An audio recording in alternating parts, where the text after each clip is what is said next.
एक समुद्री राज्य था, वहां एक अजीब नियम था। कोई भी आदमी राजा बन सकता है, लेकिन सिर्फ 5 साल के लिए।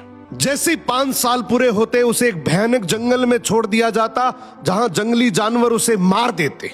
इसलिए ज्यादातर लोग राजा बनना तो चाहते थे। वो उस 5 साल के पीरियड में खूब मजे करते, पर जब 5 साल का समय पूरा होता तो वही आदमी रोते बिलखते जंगल की तरफ जाते।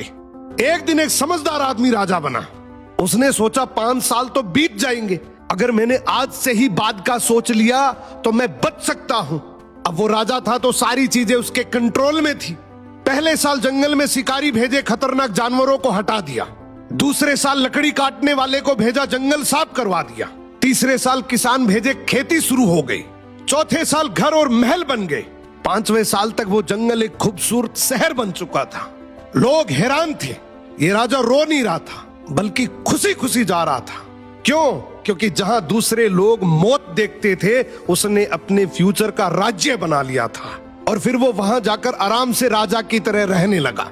इस कहानी की सीख बहुत सिंपल है। आज आपके पास समय है, या तो आप इसको यूटिलाइज कर लो या फिर कंफर्ट जोन में बिता दो। अगर आपने यूटिलाइज कर लिया तो हो सकता है 5 साल के बाद आप एक राजाओं जैसी जिंदगी जी लो, और अगर आपने कंफर्ट जोन चुन लिया तो हो सकता है आने वाले 5 साल के बाद आप किसी के 10 से 15 हजार रुपए की नौकरी करते दिखोगे।